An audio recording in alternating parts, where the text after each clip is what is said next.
I am Manjari Gupta, founder and CEO of Axios Tutoring, where we guide students to achieve their college dreams through personalized college advising, test preparation, and tutoring. Thriving in College, or TIC, brings student voices to the forefront. In each episode, we hear from alumni about their journeys from high school to college and beyond, showcasing the diverse paths they have taken. Our goal? To share real, relatable insights from those who have recently been where you are, sharing their successes and disappointments as you prepare for your own college experience. As we build TIC, if there is a program, college you would like us to showcase, let us know. Today, we have Jessica Santucci with us. She is currently a third year medical student at Penn State College of Medicine. She did her undergraduate from Penn State Rice College and a degree in biochemistry and molecular biology. She's perhaps one of our first Axios Pathway students. We stepped in as her needs evolved from subject help to test preparation, advising, and then college essays. I remember the first time she came in with her mom. It was during the summer before ninth grade, and she really wanted to make sure she was ready for her algebra class. She was like a sponge, ready to absorb all that was accessible to her. Welcome, Jessica. I am so happy to have you here with us. I know you're busy with med school, so I'm really thankful for you being able to find time during whatever craziness that happens around you. Thank you so much for having me. I appreciate all that you've done for me. Oh, I'm so glad to see you again. Even through this, we probably last were in touch about a couple of years ago. You were applying to medical school at that time, right? Yes, a very crazy time indeed, but made it. We're You here. made it. And so tell us where you are right now. Yes, so I'm currently a third year med student at the Penn State College of Medicine. So I'm currently in my clinical rotation years. So I'm on my psychiatry rotation, really finishing up my third year in terms of, getting all the clinical skills in tune to apply for residency. Tell us what rotations have you done already? Yes, so I've done my surgery rotation. So that included my surgical oncology rotation, neurosurgery, as well as um, just general emergency surgery. And then I did my internal medicine rotation, as well as family medicine. And I did a research block, so 4 weeks of dedicated research, including chart review and writing papers and neurology, now psychiatry, and then I have pediatrics and then OBGYN to round it out. Can recall all of them. So you must be still awake and all fresh in what you have just said. Do you know what you want to specialize in? Yes, so I end goal is I would like to be an oncologist, specifically breast oncology, but in order to get there, you need to do a residency in internal medicine first and then do a fellowship in hematology oncology. So my plan is to do a residency in internal medicine. Hey, so as I shared with you before we got into this conversation, there's so many things I have on my mind to talk to you about, but I'm going to stay focused and perhaps stay focused in your where we are talking more about your 4 year undergrad life. Medical school is a very popular dream career for many students, and there are just as many pathways to becoming one. We have accelerated BSMD, we have early assurance program. For you, it was I'm going to say traditional route. That sounds bad, but that actually is what medical schools really prefer overwhelmingly over the accelerated paths. So tell us, when was this desire to be a doctor became part of you? Oh, absolutely. So my path to medicine wasn't necessary. I was not born into a family of doctors. I never had like an aha moment where I knew exactly at that point in time I wanted to do medicine. It was more of a gradual process for sure. So in high school, we had a Principles of Biomedical Sciences class. And through that class, they introduced us to various careers in the healthcare field, whether that was being a nurse, being a doctor, being a forensic pathologist, and pretty much anything in between there. So that kind of sparked my interest in terms of just what the medical field was about, because prior to that, I had zero exposure. And then through that class, I was able to shadow a bit. And then from there, I was able to apply to various programs and get more exposure in terms of shadowing and eventually get into a couple little clinical research projects that I would do over the summer in college. So I would come home and at UPMC Children's Hospital, I would work there and interview patients and analyze the data. Um, and I just knew it was for me ever since I, gained that more exposure and talked to more patients. I knew like I wanted to make an impact to like the people I was seeing. So I'm going to probably separate. It sounds like you started to explore the medicine field in high school, but really picked up momentum in when you got to Penn State. Yes. So when you got to Penn State, did you know at that time that you are a pre-med student, or were you still in that exploration phase that something in healthcare, or I'm open to anything, including healthcare? So I pretty much made up my mind towards the end of high school that I wanted to pursue the pre-med route, just because I took the time to do the shadowing in undergrad and I decided that was the path for me. I didn't necessarily, by the time I got to college, I don't think I really understood what being a medical student fully entailed, to be completely honest with you. And now that I'm in medical school, I definitely didn't have the full picture, but I think I knew enough to know like this is the impact that I want to make and I have like purpose behind why I want to do this and that's like good enough for me. Um, so I think having more clinical exposure throughout college really helped solidify what I wanted to do, if that makes sense. Yes. So, wow. Again, there are so many parts to it that we can just have a whole conversation to it. But staying on my course and not getting distracted. So, first year Penn State, you also went to the Shires Honor School, right? Yes. So the two experiences, are they overlapping or are they separate enough that we can talk about Penn State by itself and Shires separately, or how do you see that? They definitely overlap. I think Schreier is a little subdivision of Penn State as a whole, and it Mhm. offers a lot of pros, but those are all within like Penn State experiences that everybody can experience. Yeah. Perfect.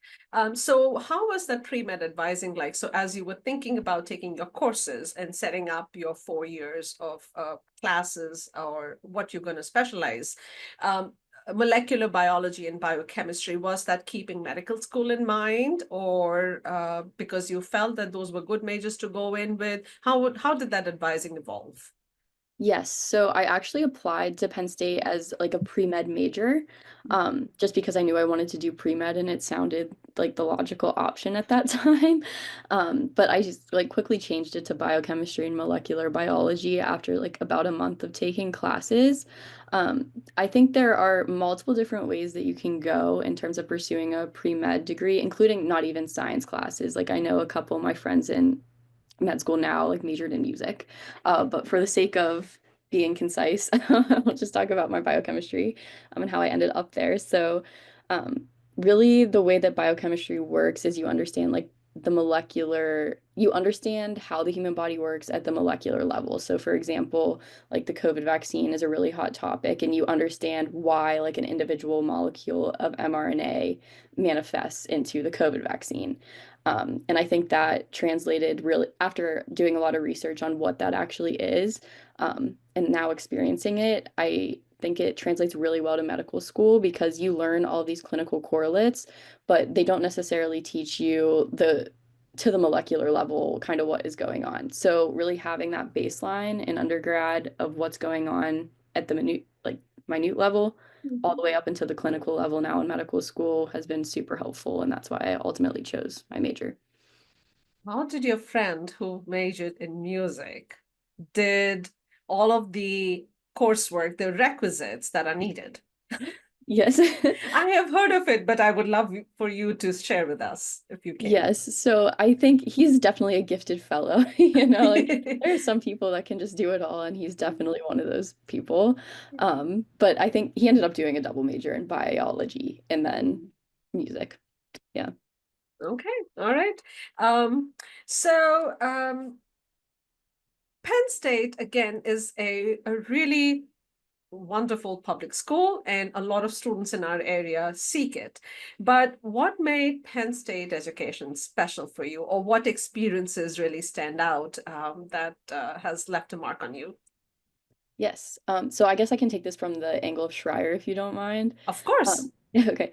Uh, so for those of you that don't know, the Tri Honors College is like an honors college within Penn State. And the way that it works is you have like a completely separate academic advising program, which I found to be super helpful for me. Just because since Penn State is such a big school, um, because I know my sister isn't in Schreier, so she's had this experience where she's really just out there on her own trying to come up with her schedule in terms of what classes she needs to take now, but also in 4 years whenever she was a freshman, trying to figure that out because nobody's going to hold your hand and kind of guide you through that process, because there are resources online that will help you. So it's a very individualized thing that like you have to seek out yourself.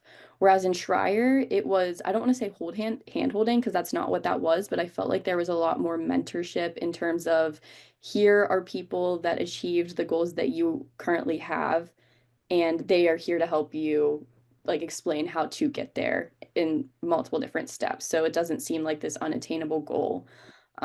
So that was definitely helpful in Schreier. The other thing, this is kind of tangential, but we have like honors classes, so you have to take a certain amount of honors classes each semester or every 2 semesters. And that provided a lot of great mentorship too, in terms of just having advisors that also taught your classes. And they were smaller classes too. So at Penn State, especially in the introductory biology, chemistry classes, you could have upwards of 200, 300 people. But if you take like the honors section, you would be with probably 20. So definitely a lot more individualized in terms of one-on-one student-teacher interaction, which I found helpful for kind of laying out um, my future plans. So, medical school is, of course, you have the prerequisites, but outside of the prerequisites, what are some of the resume building, things that should be considered or that you were involved in? Yeah, so I received advice about like resume building things early on in college, and I kind of stuck to it, hoping that it was right. I had no idea. But somebody once told me that honestly, just do the things that you're passionate about, get really involved in them, obviously within reason. Like for medical school, you should probably have, volunteering experiences or research experiences, something along those lines. But within those domains, you can really do so much. So for me, I was a dancer in high school. I knew I wanted to continue that in college. So I ultimately joined a dance team my freshman year and kind of worked my way up in terms of leadership. And then my senior year, I ended up being the president of that club. And it was a huge time commitment, but I loved every second of it. And it was a big talking point on my application for medical school. So a lot of people I feel like fall into the trap of I need to do biochemistry research on this like random protein that nobody's ever heard of. They feel like they need to whenever they're not passionate about it, but I would say like definitely follow what you're passionate about. In that same vein, some other things that I did to build my resume were I touched on this briefly, but in the summers I would go back to Pittsburgh because that's where I'm from, and I worked at UPMC Children's Hospital doing clinical research. So with that, I was able to talk to patients, get their input on like various quality improvement projects, and then we did like a poster presentation at the end of that, which counts as research on your application. And then um like there are a bunch of different things I was involved in. I will say like the last thing that I was like very, very passionate about is like global health and just traveling in general. Yeah. So I was able to study abroad after my freshman year at Penn State. I know it was a little bit weird because I had COVID happened my sophomore year, so I wasn't able to do anything Yeah. after that. But I went to Tanzania, and there I was able to work on different women's health initiatives with local leaders there, which was a really big talking point on my applications as well. So all those things really encompassed what I was passionate about in terms of dance, travel, going back to Pittsburgh and interacting with patients, but it Yeah. wasn't necessarily just to check a box. Yeah, I remember high school life.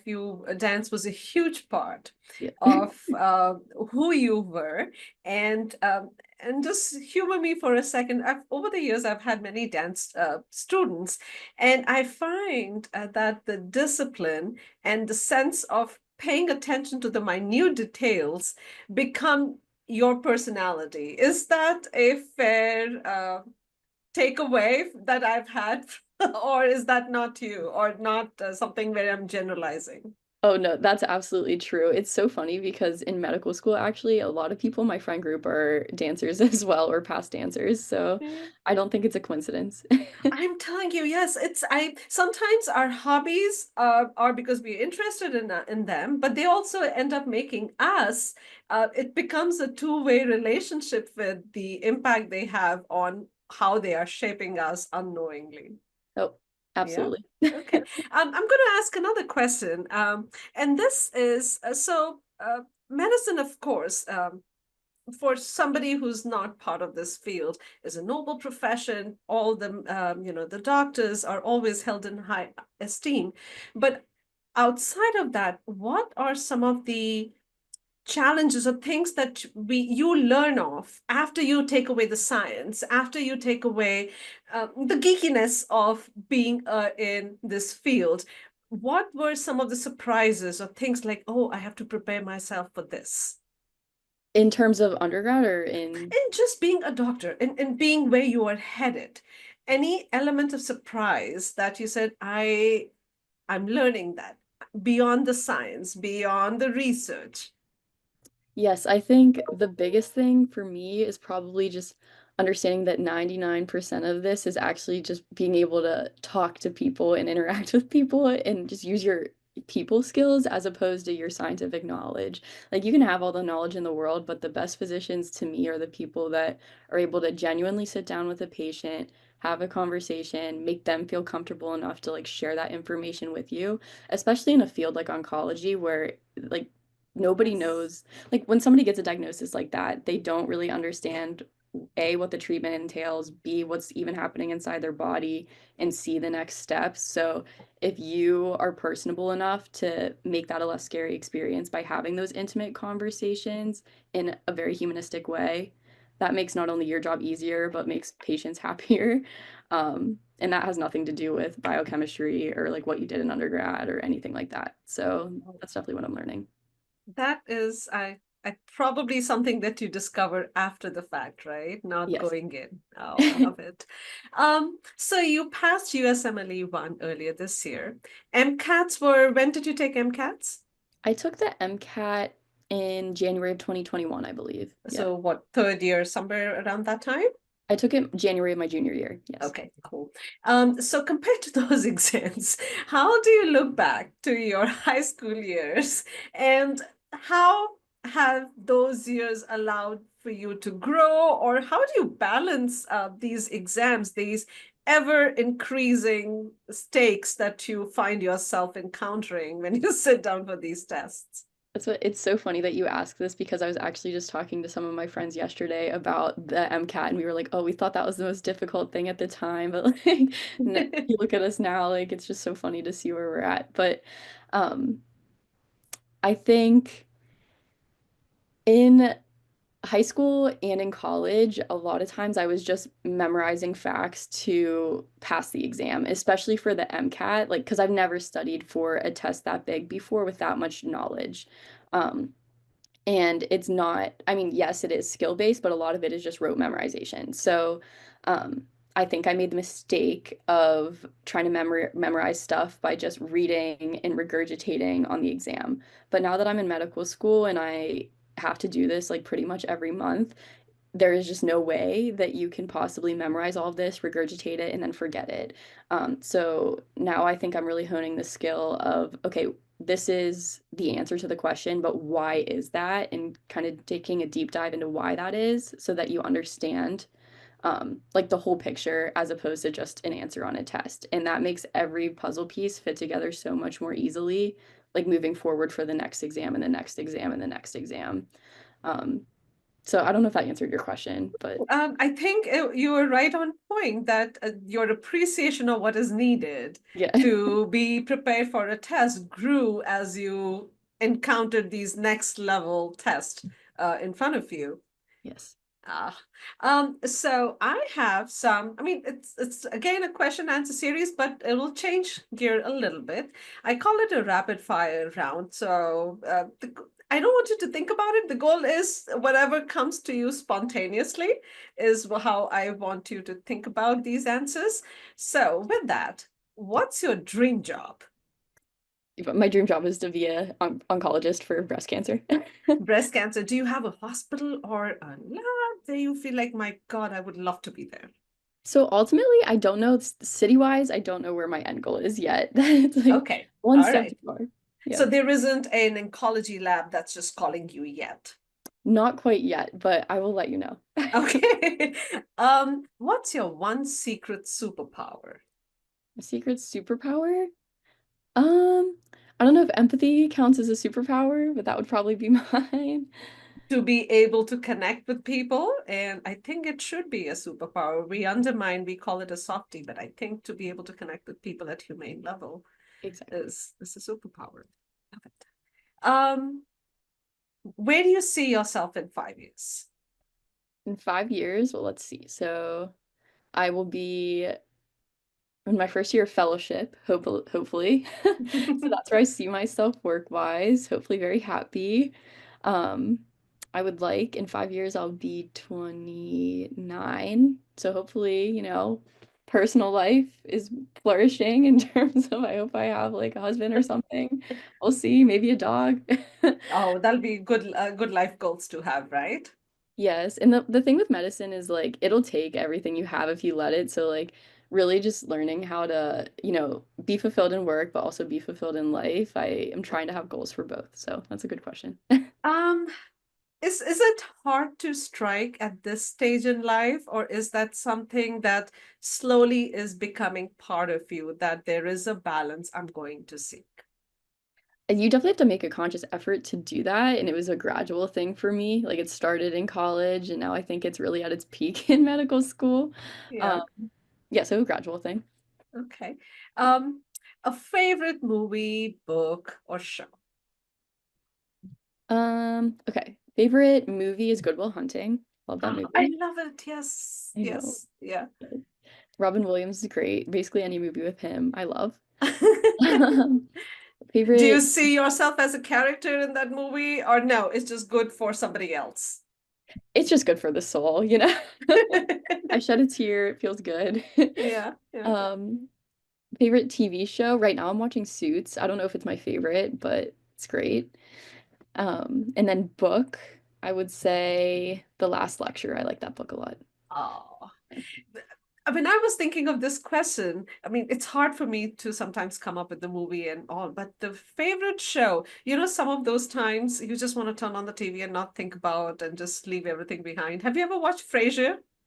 No, I have not Oh my actually. God, it is it ended early 2000s, but the reruns are anytime you jump in, it's just a character who's pompous. He's a radio show host, and his being all of that he aspires to be. It's just a smart, witty show from early 2000s, right when Friends ended. I think that's when Frasier ended. So that's my go-to show if I just want to unwind. I'll have to check it out. Yeah. Um, Favorite internship or work experience so far? Favorite internship? Probably working at Children's Hospital doing clinical research, I think. Just being able to talk to patients and, synthesize that information to make it something actually useful for the hospital was really gratifying. Yeah. And working with children, was that something that added to that experience, or that was just part of it? Yeah, absolutely. So actually in college, I minored in human development and family studies. So I was super interested in like the family aspect of medicine and how it brings people together and pulls people apart. And working in the children's hospital was the perfect example of this because I mean, no matter who the patient is for the most part, there's going to be family involved. So it was interesting to look at all the different perspectives. Yeah, it's yes, the patient is sitting in front of you, but they have connections that are equally impacted, Yes, right? especially in pediatrics. Especially in pediatrics. Um, when you look back, anything you would change, or you feel even the mistakes brought you where you are? I grapple with this question a lot, and there's nothing that I would change. I think like everything that you do leads you to where you are now, and I'm like so happy where I am now. So I wouldn't change anything. I think advice for my past self would probably just be like calm down a little bit, like it's okay. But like I was saying before, you learn that through experience, so I don't regret anything. Yeah.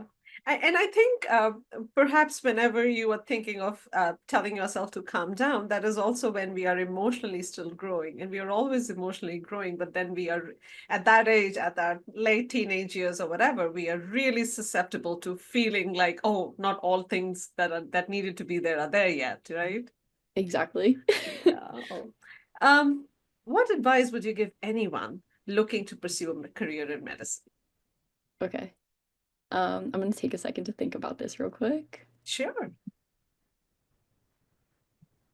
I would say follow what you're genuinely passionate. Like in the steps leading up to medical school, your people are going to tell you you need to do research, volunteer, whatever, but follow what you're genuinely passionate about and it will work out eventually. That would be Okay. my biggest All advice. right. Yeah. Thank you for joining us and gaining insight into the rewarding yet hardworking world of medicine. We hope Jessica's journey has inspired you to think about new possibilities and take bold steps toward your own career dreams.